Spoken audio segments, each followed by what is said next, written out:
Good evening, cult members, and welcome to Pop Culture Cult. I'm Sean. I'm Janice. And this is going to be our instantly after the episode reaction, review, discussion, and wild speculation of Skeleton Crew. I have no idea what's going on. This is episode 3. This one is very interesting as an astrogration problem, which is something that Kim says. So far, each of the 3 episodes, one of the characters has said the title of the show, of the episode, in the actual, in dialogue. All right. Okay. And so everybody's getting a swing at it because it was Neil last episode. And who did the first one? I think it was Wim. Probably. In the first one. Probably. Okay. If you, we kind of did a shortened, truncated 2-part review of the 2-part episode 1 and 2. Episode 1 and 2. That's what I want to say. It's been a weird couple of weeks around here for us, and so just now that we've had some time with it, we're both a little bit more mentally in a good spot, and I've gotten the chance to kind of get to hear what other people have said. It seems like overwhelmingly it's a pretty positive reception of the show. That's good. How do you feel so far with the first 3 episodes? I'm digging it. Like, I was excited that it was on tonight. So that's always a good thing. I'm interested to see what the great work is and what the astrogration problem is. This is not 3-body problem. That's a completely different show. But everyone is now Googling astrogration. Yeah. What does that mean? And what the hell is the owl thing in Star Wars? Yes, I need one. As soon as Kim showed up. My wife's like, I want one. It's got to happen. It's an owl cat thing. We're going to be at Disneyland in like 10 days. If they have a plushie of one, don't be surprised if one of our reviews, she's holding one. 100%. 100%. If you haven't been to one of our reviews, it's spoiler-filled, it's discombobulated. We talk about the things that we found that we liked in the episode. If we butt up against something, we'll discuss it and why we butt up against it. But for the most part, we like to find the things that we enjoy of these shows. We were pretty staunch defenders of staunch defenders. I'm going to use all the different words tonight of the Acolyte around here, just to kind of give you an idea of where we stand with all of that. And some people have voiced their. I won't say dislike, but they're butting up against this idea of the Amblin kind of feel of what this show is. No, I love it. And I love it, yeah. And I want to put all that out there before we kind of get into this episode review. I love it. I think it's something new that we haven't necessarily seen in Star Wars. Correct. It's a different location, a different planet, a different set of characters, right? There's no Skywalkers in this. There's, it's like we get to see a pirate planet, pirate wreck planet. They called it a port. Well, it is a port, right, but it's not really a planet. It's a bunch of wrecked ships all put together and made into a planet. Asteroid and yeah. There might be an asteroid in there too. Just kind of lashed it all together with a giant bungee cord. Yeah, I've said often, whatever the next thing is what I'm most excited about because it's the next thing that's coming out. Right. MCU, Doctor Who, whatever. That's the next. So I was excited. For this once we got done with Acolyte. And kind of got time to kind of focus on what this is going to be. Yeah. And they did a really good job of holding it for a year to put it over the holiday season, to have this kind of family sit down kind of fun adventure every week, storytelling. But I was also hesitant because it was introducing all new characters, all new planets, the idea of pirates in Star Wars. Now, I believe that they've done a good job of introducing pirates within Star Wars, within publishing and gaming and all that. Well, they kind showed of him in the Mando show. and they showed him in the Mando show, which was kind of a backdoor pilot for this, to kind of get that idea out. What if counts? That's a running joke in our house. But I was interested in how this was going to be received by a lot of people, and it's been overwhelmingly pretty positive with everybody that has had this kind of general conversation of we will all die on the hill of Neil. We will defend the hill. We'll defend him to the ends of the galaxy. I was just sitting here while you were saying that, and I was giggling, just thinking about him rolling down the little hill. This is one of those times when I wish Disney Plus had that 7-minute after the episode kind of behind the scenes conversation, whatever. We'll get it in the making of. Right. But I want to know if that was actually on purpose or if it just kind of happened and then they just left it in because it's such a Neil.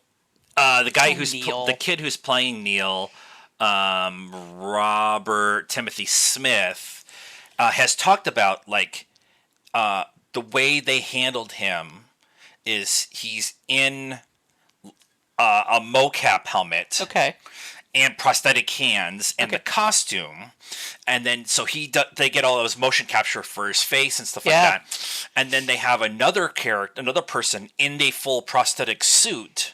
Oh wow!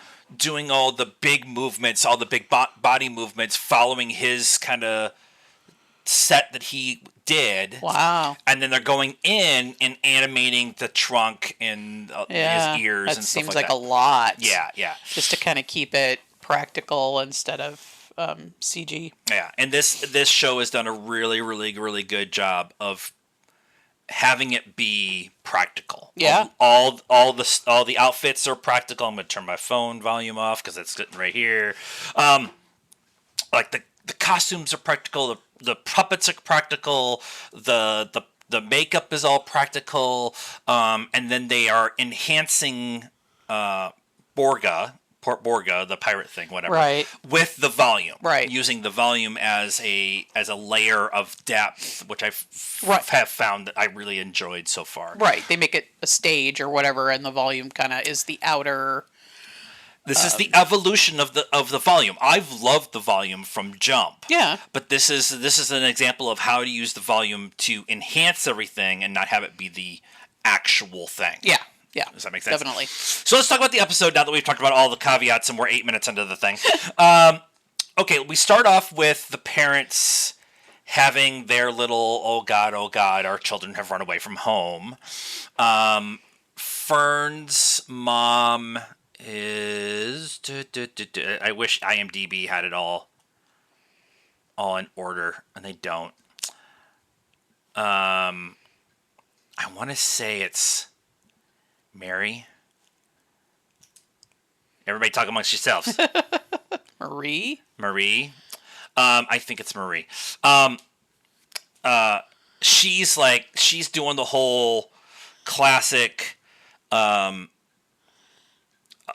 not worried. They'll find him. Yeah, the droids will find him. And I ran away when I was younger. The safety droids found him, brought me back. I got in a little bit of trouble. Wolfie fine.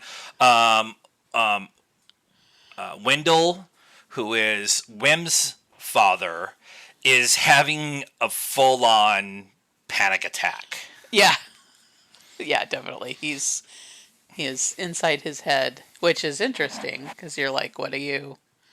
Like, does he know more than... Well, he's the one that saw the ship take off. He did, but, you kind of wonder if he knows more than maybe the... KB's moms? Her moms, know about kind of stuff that's going on in the background. Yeah, I think that maybe there's either that, and then there was some discussion this week about Wim being the latchkey kid. Yeah. And that Wendell is trying to be a good dad, but he's so busy about trying to take care of everything else that he's not spending the time to be dad. Right. To read the story to his son like Mom used to, and yelling at him for the smallest little things, and because it interrupts his day because he has to go back to work as an analyst and stuff. So I think does he? Do you? Yeah. Do you have to go back to work? Just spend some time with your kid. But there's also a little bit of that oh God, I have effed up.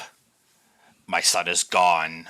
My wife is gone. Yeah. Like that whole kind of concept might be going through his head too. Yeah, right? that's fair. Yep. And then KB's moms are just being moms, or just like they're just back and forth with each other, like.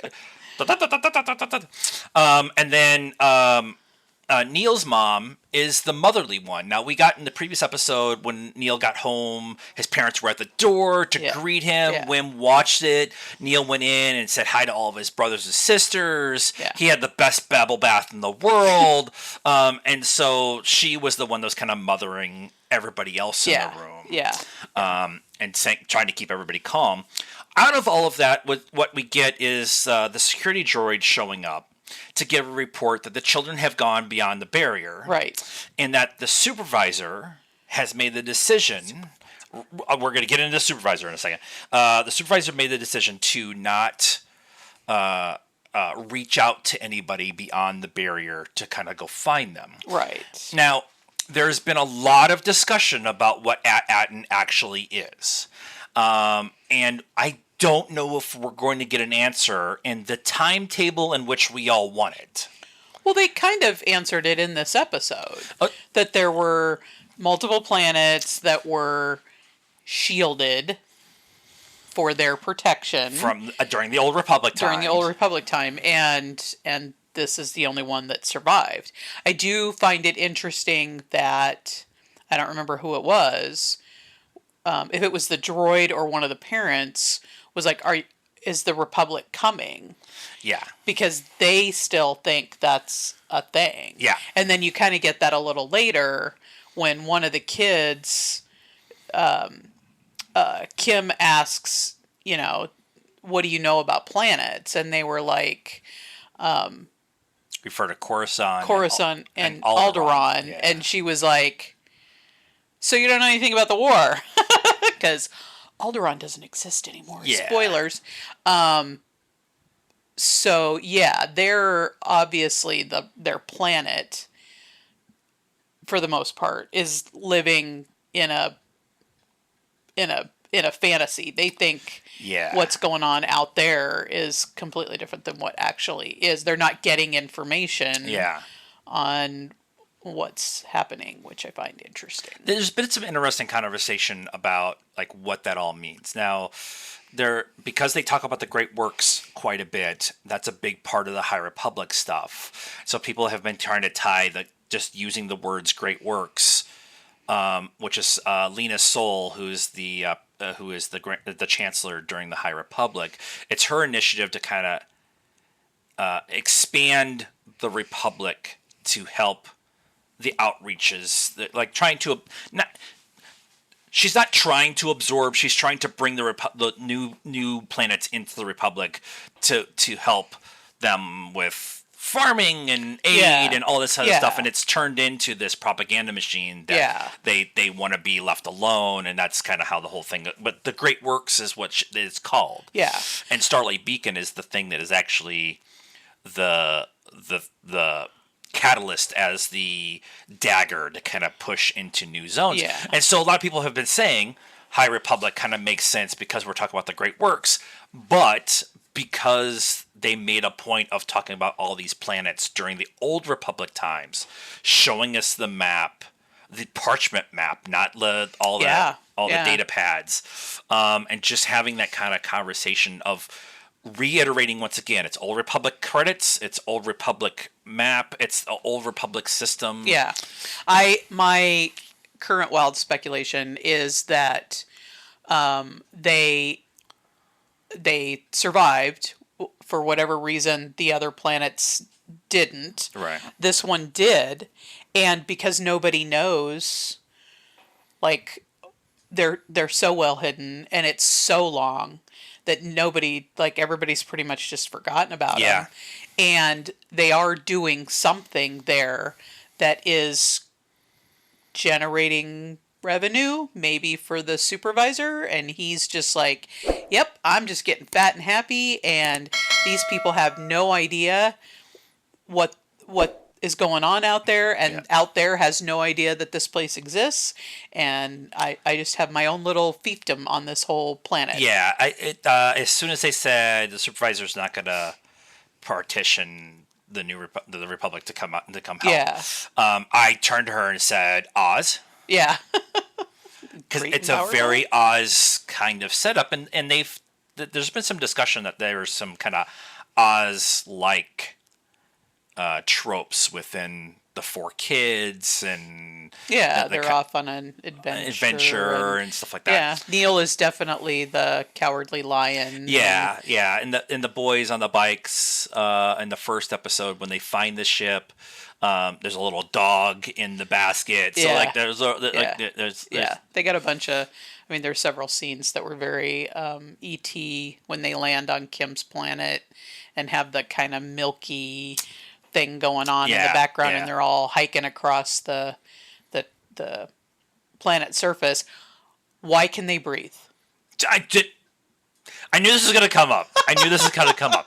So I love this answer because it's Star Wars. It's high fantasy. It's not sci-fi. It's not science fact. It's science fiction. It's science fantasy. So George Lucas said, if I want there to be gravity, there'll be gravity. If I want there to be air, there'll be air. Because it doesn't matter. In the grand scheme of things, it's not the fact that they're on a moon. Yeah, yeah. Not a planet moon. They're on a moon. Moon, yeah. And there's air there. It's the rational brained people who are like, that's going to take me out of the story, are missing the point of the shot of them going Yeah. across. They're going to Yeah. miss the point of why they had to go see Kim in the first place. Yeah. What they're talking about while they're there. Like they're so worried about the practical science of things. I mean, I thought about, they I did walked too, off I did the too. ship, and I was like, wait, why can they breathe? Okay, whatever, and just moved on. It didn't ruin the rest of the show Yeah, for me. yeah. But there are only people who they butt up against that. Okay, whatever. But I mean, every Star Wars, any planet they ever land on, I mean, I guess Hoth they use, some breathing apparatus, but that's more because it's so cold. Yeah. Than Yeah. because they can't breathe there. But Ahsoka put on that spacesuit. when she was out of the Yeah. and maybe headcanon, this is why Kim has some kind of barrier around the moon Yeah. that allows you to just walk around Yeah. and function. Yeah. Then she doesn't have to worry about her little house. She's got the whole thing. Yeah, I that done. Write it Done. up. We're done. What this episode for me, now that we kind of talked about and I still think that we're going to get the mystery of what that is in like episode 6. Yeah.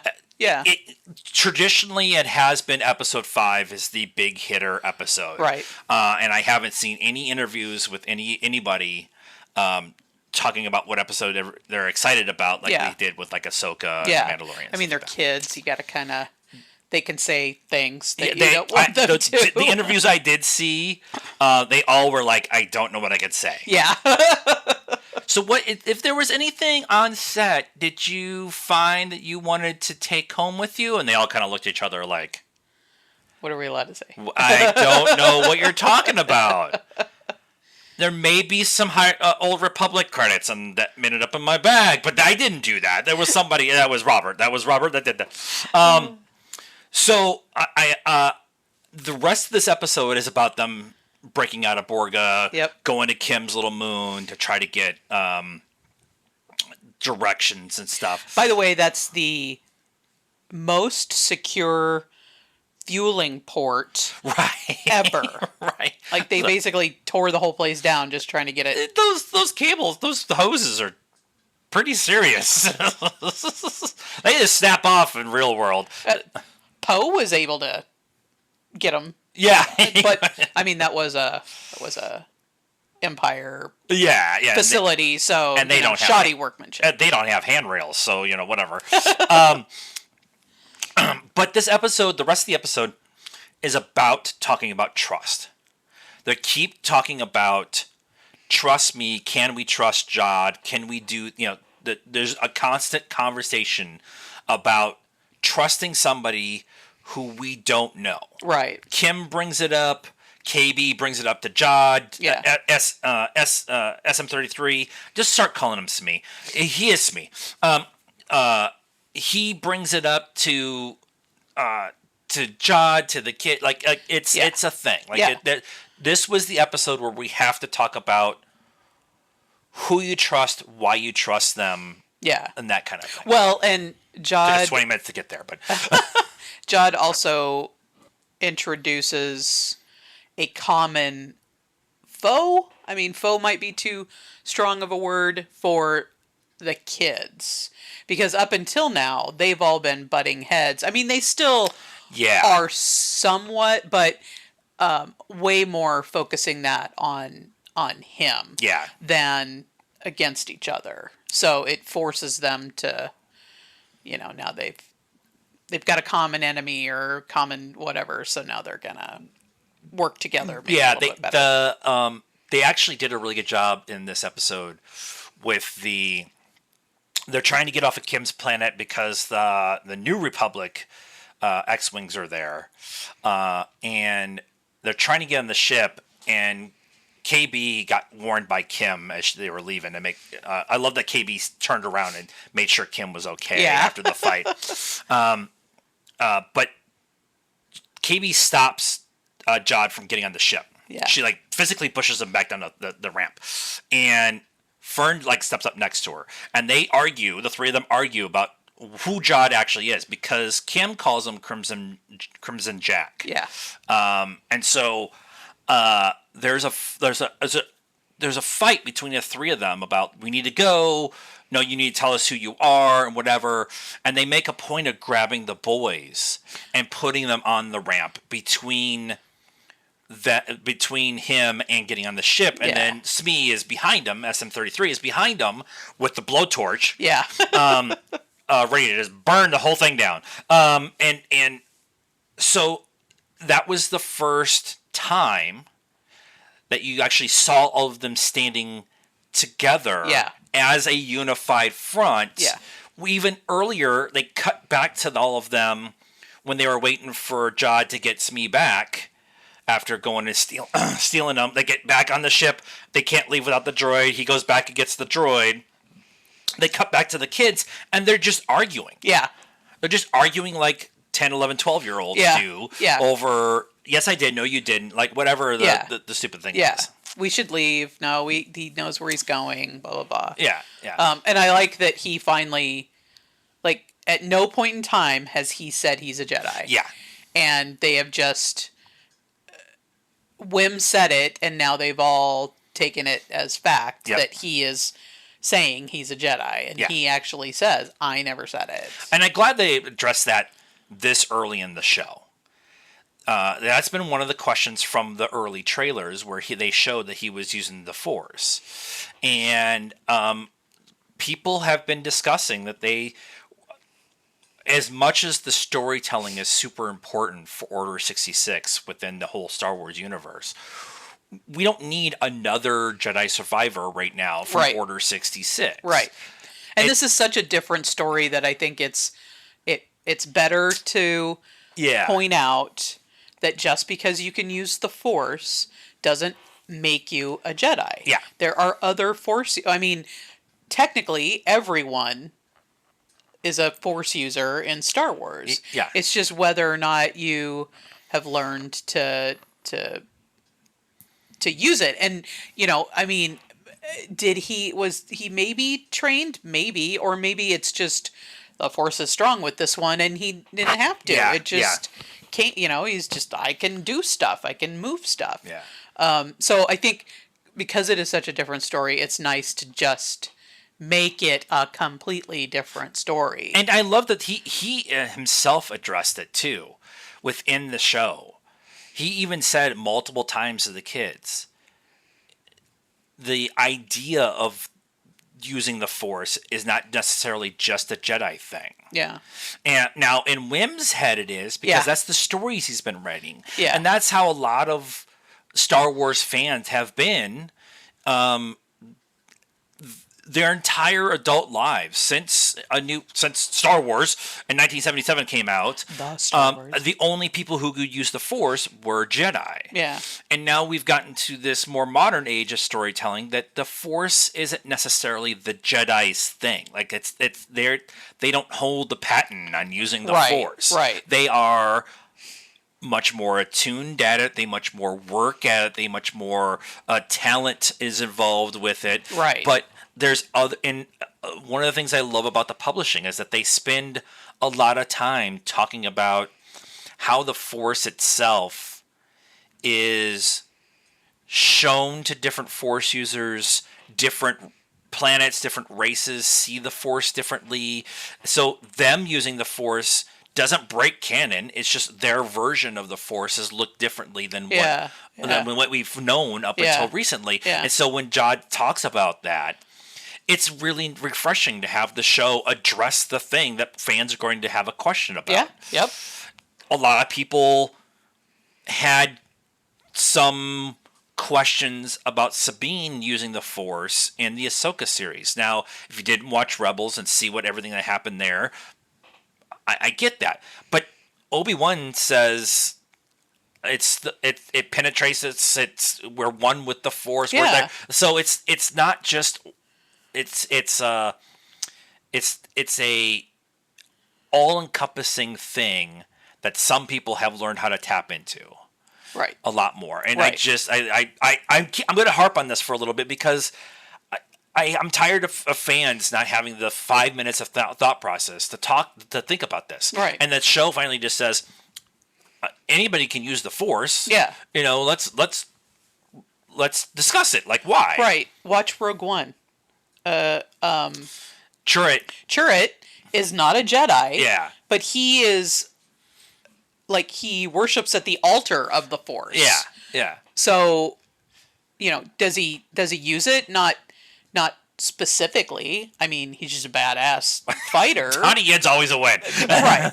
But I mean, maybe as just a sixth sense, a seventh sense, because he's blind. Yeah. But you don't have to be. I mean, they've shown this to us already. Yeah. So Yeah.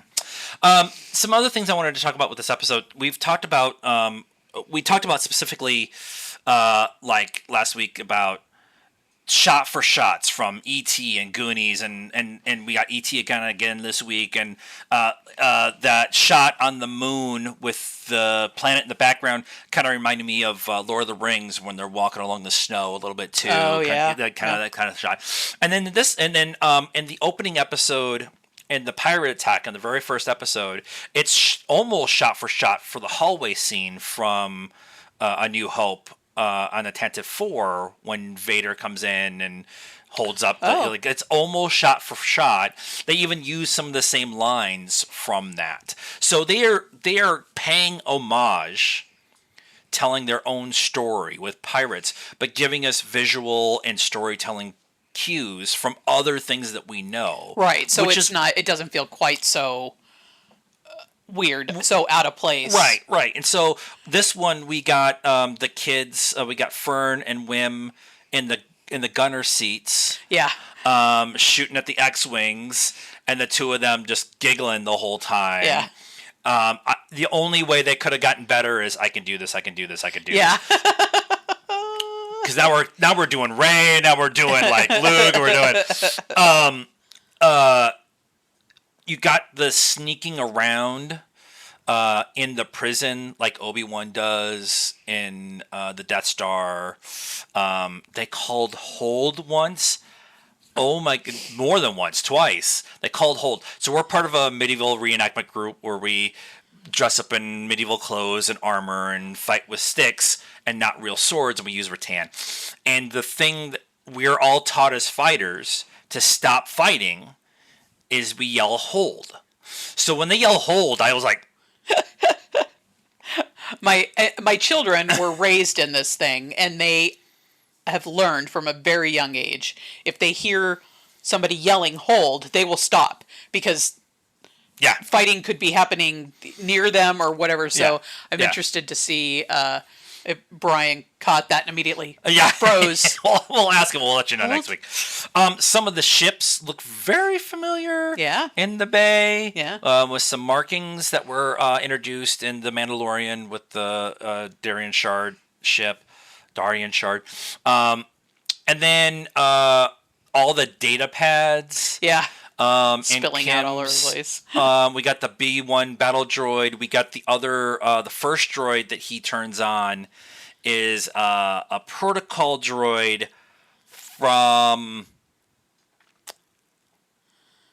I want to say Clone Wars, the Tavernowski Clone Wars. I recognize it, but I can't place it in my head right now. Yeah. When he turns on, it sets up and it's like, blah, blah, blah, and he turns it back off. That one. Yeah. So there's I love that they're adding the B1 battle droid. Just whenever a B1 droid just randomly shows up And it falls apart. And it falls. He turns it on, and it just its head falls off. It's like, yeah, okay. It's there you go. It's perfect. It's perfect. So all of that is really I really love all that. Them all working together to get away from the X-Wings.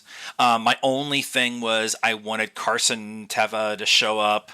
That would have been a really good point for Carson to show up. He's dealing with pirates. He's doing some stuff. Yeah. But So, and that's the right. It's in the right timeline, right? it's right in the right timeline. Okay. Yeah. All of this is supposed to be going on during season 3 of Mando and during the Ahsoka. So it's all kind of overlapping. The only thing I can think of is that we don't know where we are in space, and so he could be way on the other side. Yeah.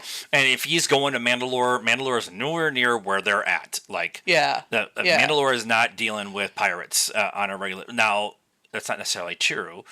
But they came to them. They didn't go. So they're in range. They're in range. Right, but he's like bouncing back and forth and patrolling and stuff, and these guys kind of show up. Yeah. So they could be out patrolling. In the closest patrol, and that's who they were. Yeah. I'm sure that'll be addressed at some point in time, where they are specifically, because the big deal is about getting the kids back to Atten. And so they have to have this conversation of where they are, in the galaxy. Yep. And the idea that they got star coordinates from Kim using kind of deduction with the conversation with the kids and the map and the logo of Fern's top of the class, kind of working it all out and that kind of thing. I also liked Jod talking to the kids when they were on the ridge about being, I trust her, but maybe not 100%. There's a possibility she could backstab us. Do you understand what I'm saying? And they all and Neil's in the back just shaking his head she's gonna stab us? Yeah. No, not literally. Jod walking through the ship, trying to find some clothes, working his way, looking at the jacket and trying to get his costume back, taking the sword out of the skeleton in the wall. Yep. SM-33 kind of I help you? Calling him out on stuff. Him I got my eye on you or whatever, and then walking back, leaving, and then coming back. So Nick Frost is perfect as the droid.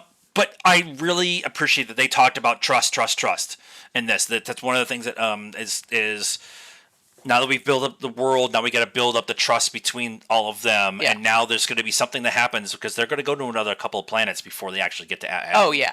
And so what the big thing is when they get to Atten, what does that mean? Does that mean that the New Republic and the pirates and everybody knows who they are, where they are? Right. Does that bring a bunch death and destruction to them? World of Hurt. Who's the grand supervisor?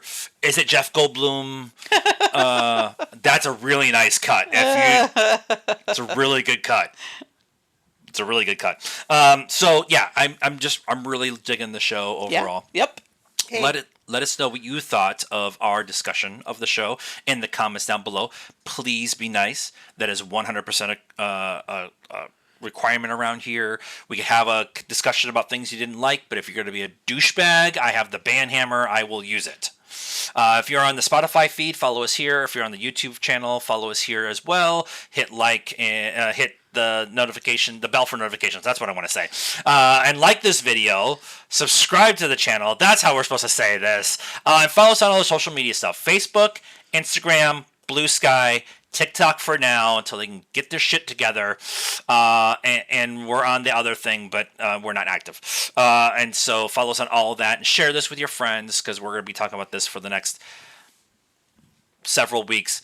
There's going to be a week we're going to be late on because we are not going to be home to watch it. We will be at Disneyland. We will be at So we will Disneyland. watch it the next day. Yeah. When So we get it'll home. be So Christmas Day. Christmas Day. After sushi. We'll be a little. We'll maybe watch it and then maybe record the next day or something, because we have the Doctor Who special too. Okay. Yeah, all the things. All the things. This is why we're waiting for Silo to finish so we can do it all in one big lump. So let us. Until next time, cult members. Good afternoon, good evening, and good night now.